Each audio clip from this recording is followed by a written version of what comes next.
इस वीडियो को अंत तक सुनें क्योंकि यह वीडियो आपकी जिंदगी बदलने वाली है। नमस्कार दोस्तों, डे इंस्पायर्ड यूट्यूब चैनल में आपका स्वागत है। सही बात है, बिल्कुल।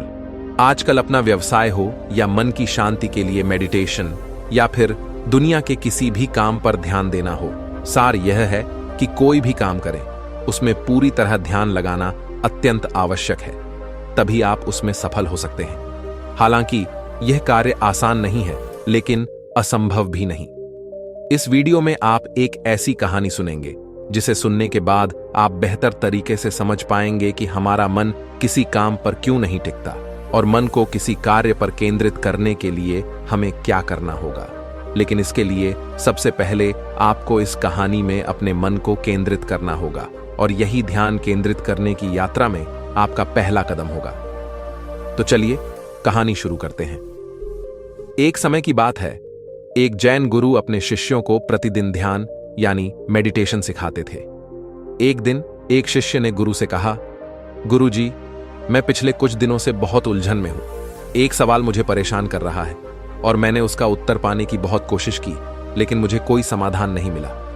क्या आप मुझे उस सवाल का उत्तर देंगे? गुरु ने कहा, हां, पूछो, क्या पूछना चाहते हो? तब शिष्य ने कहा, गुरुजी, जब भी मैं पानी पीता हूं तो मेरी प्यास बुझ जाती है और ऐसा ही सभी के साथ होता है। जब भी कोई पानी पीता है उसकी प्यास बुझ जाती है।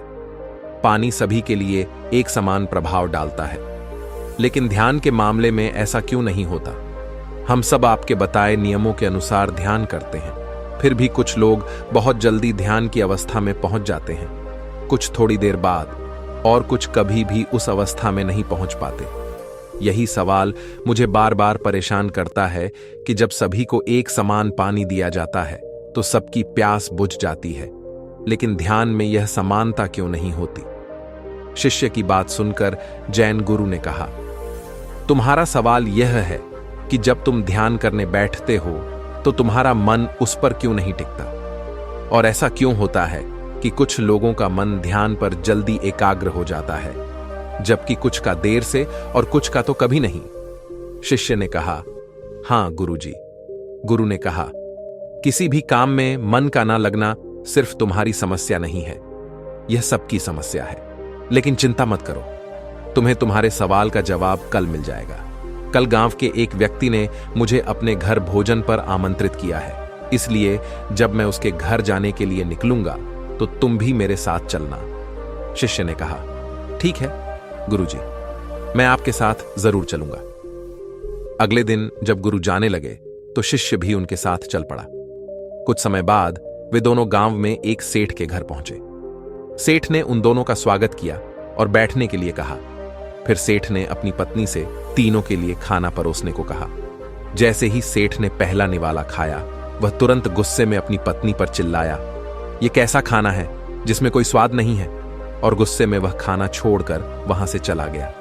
यह सब देखकर उसकी पत्नी बहुत शर्मिंदा हुई और जैन गुरु और उनके शिष्य से माफी मांगते हुए बोली, कृपया मुझे क्षमा करें, आप थोड़ी देर प्रतीक्षा करें, मैं आपके लिए स्वादिष्ट भोजन बनाकर लाती हूं। जैन गुरु ने सेठ की पत्नी से कहा, नहीं नहीं, इसकी कोई जरूरत नहीं है, तुम चिंता मत करो, यह खाना बहुत स्वादिष्ट है। फिर दोनों ने खाना शुरू कर दिया और थोड़ी देर में खाना खा लिया।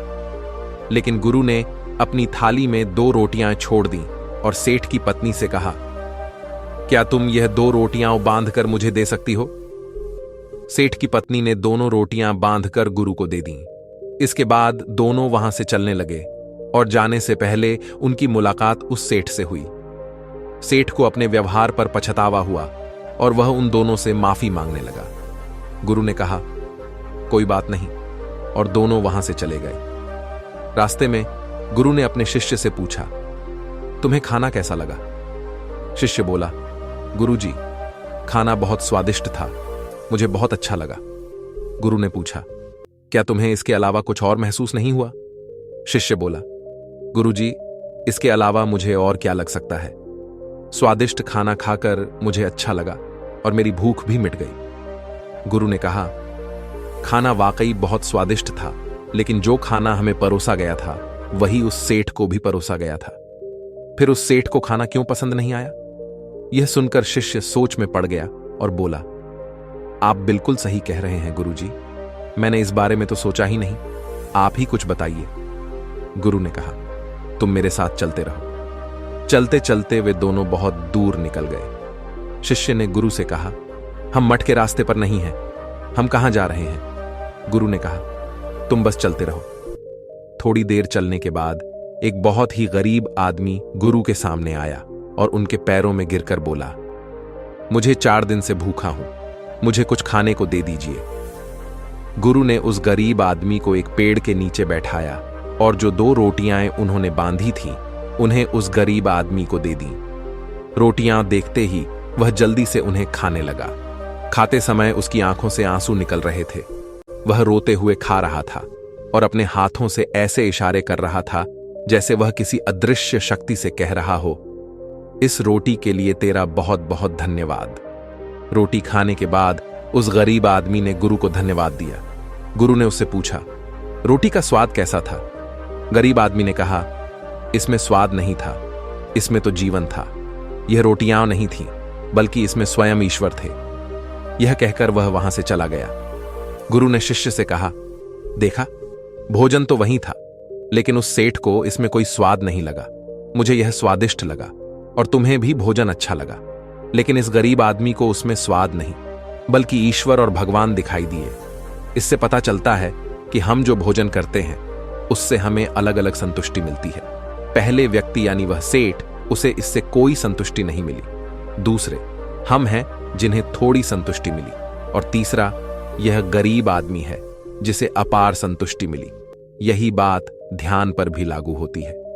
मन की शांति पाने के लिए व्यक्ति जितना अधिक तत्पर होता है, वह ध्यान की गहराई में उतनी ही तेजी से आगे बढ़ता है, और यह वही व्यक्ति कर सकता है जो ध्यान के महत्व को अच्छी तरह समझता हो। जैन गुरु की यह बातें सुनकर शिष्य को अपने सवाल का उत्तर मिल गया। उसने गुरु को धन्यवाद दिया और दोनों वापस मठ की ओर चल पड़े। चलते चलते गुरु ने शिष्य से कहा, लेकिन यह उतना आसान नहीं जितना तुम सोच रहे हो। यदि तुम चाहते हो कि तुम जो भी काम करो उसमें तुम्हारा ध्यान केंद्रित रहे, तो इसके लिए तुम्हें मन को समझना होगा। यदि तुम मन को समझे बिना कोई काम करोगे तो संभव है कि तुम ज्यादातर कामों पर ध्यान केंद्रित नहीं कर पाओगे और परेशान होते रहोगे।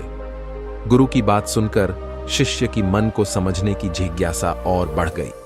वह गुरु से कहता है, गुरुजी, कृपया मुझे मन के बारे में विस्तार से बताइए। फिर गुरु मन के बारे में विस्तार से समझाना शुरू करते हैं। गुरु कहते हैं, मन इतना चंचल होता है कि यदि इस पर काबू ना पाया जाए तो व्यक्ति बेचैन हो जाता है, और यह बेचैनी पल भर में मन में आने वाले सैकड़ों सवालों की वजह से होती है, और यह बेचैनी तब तक बनी रहती है जब तक व्यक्ति को मन में चल रहे सवालों के उत्तर नहीं मिल जाते। यही कारण है कि हम किसी भी काम पर ध्यान नहीं लगा पाते, और काम पर ध्यान केंद्रित करने के लिए मन का शांत होना बहुत जरूरी है। शिष्य ने पूछा, मास्टर, हम मन को शांत कैसे रख सकते हैं? जैन मास्टर ने कहा, इसके लिए तुम्हें मन को अच्छे से समझना होगा, तभी तुम अपने मन को शांत रख सकते हो। और जब तुम्हारा मन शांत होगा तो इसका मतलब है कि वह तुम्हारे काबू में है। शिष्य ने पूछा, मन को समझने के लिए हमें क्या करना होगा? जैन मास्टर ने कहा, मैं तुम्हें मन को समझने के 6 तरीके बताऊंगा। उन तरीकों को ध्यान से सुनना। पहला तरीका है अपने मन द्वारा दिए गए बेकार के लालच को देखना और उसे समझना। जब हमारा मन अंशा होता है तो हमें कई तरह के लालच देता है, और यही लालच हमारी परेशानियों का कारण बनता है। लेकिन जिसने मन के लिए लालच को पहचान लिया, उसने मन को समझने का पहला तरीका सीख लिया। शिष्य ने पूछा, मास्टर, हमें कैसे पता चलेगा कि हमारा मन हमें लालच दे रहा है और वह लालच बेकार है? मास्टर ने कहा, इसका पता हमें अपने अनुभव से चलता है और कभी कभी दूसरों के अनुभव से भी। मन के लालच में आकर जो भी काम किया जाता है उसमें नुकसान ही होता है। नुकसान के बाद ही अनुभव होता है। यही अनुभव मन को समझने का पहला कदम है। फिर जैन मास्टर ने शिष्य को चौथा तरीका बताया। मन को समझने का चौथा तरीका है कर्म। खुद को जान